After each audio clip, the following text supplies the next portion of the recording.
हरिओम. आज शनिवार 1 मार्च 2025, शके 1946-47. सद्गुरू ब्रह्मचैतन्य गोंदवलेकर महाराज आज आपल्याला प्रवचनातून सांगणार आहेत की प्रापंचिक माणसाची स्थिती कशी असते. ऐकूया त्यांचे विचार. सर्व संतांनी भवरोगावर खात्रीचं औषध सांगितलंय.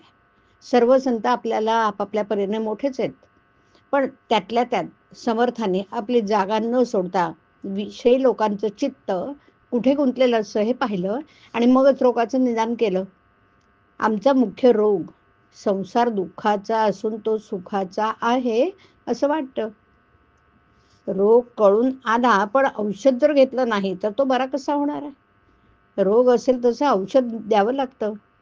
अजीर्णाने पोट दुखताय, ते भुकेने दुखताय असं वाटून आम्ही अधिक खाऊ लागलो तर कसं चालेल. संसार ज्याला दुःखाचा वाटतो त्यालाच परमार्थ मार्गाचा उपयोग. एखादा दारू पिणारा मनुष्य दारूपायी आपलं सर्वस्व घालवतो. दारूचा अंमल नसतो त्यावेळी तो शुद्धीवर येतो आणि त्याला आपल्या बायका मुलांची काळजी वाटते. आपला प्रपंच नीट व्हावा असंही त्याला वाटतं, पण त्याच्या बुद्धीला त्यातून मार्ग सुचत नाही. मग तो पुन्हा इतकी दारू पितो की त्याला स्वतःचा विसर पडतो आणि अशा रीतीने त्यामध्येच तो स्वतःचा नाश करून घेतो. अगदी याचप्रमाणे प्रापंचिक माणसाची स्थिती बरं. पहिल्यांदा प्रपंच बरा वाटतो, मनुष्य त्यात रमतो.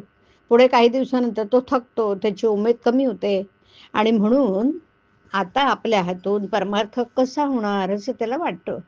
पण नंतर तो पुन्हा जोराने प्रपंच करू लागतो आणि शेवटी हीन अवस्थेत मरून जातो. जो जगाचा घात करतो तो एका दृष्टीने बरा, कारण जग स्वतःला सांभाळून घेईल. पण जो स्वतःचा घात करून घेतो त्याला कोण सांभाळणार. तो फार वाईट समजावा. केवळ प्रापंचिक हा असा आत्मघातकी असो. खोटं कळून नाही त्यात सुख मानून तो राहतो आणि देवाने जे निर्माण केलं ते माझ्या सुखाकरताच केला असं समजून मरेपर्यंत त्यातच गुरफटत जातो. मनुष्य तैसेच करीत असून सुद्धा त्याला त्याचा कंटाळा कसा येत नाही. कालच्याच गोष्टी आपण आज करतो. आपल्या लक्षात जरी आलं नाही तरी त्या गोष्टी झालेल्याच असतात. तेच ते जेवण, तीच ती नोकरी, तोच तो पैसा मिळवणं, सगळं तेच. असं असताना माणसाला कंटाळा का येऊ नये. याचं कारण असं आहे की विषय अत्यंत गोड तरी असला पाहिजे किंवा हवेला तृप्ती तरी नसली पाहिजे. या 2 कारणापैकी दुसरे कारणच खरं आहे. आपले हाव पुरी झाली नाही हेच खरं आहे.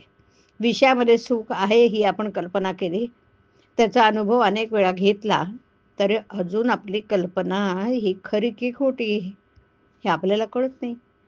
हेच मात्र और आहे ना. जो मनुष्य प्रपंचातला आपला अनुभव जमेस धरत नाही तो कशानेच शहाणा होत नाही. हरिओम. हरिओम तत्सत. हरिओम.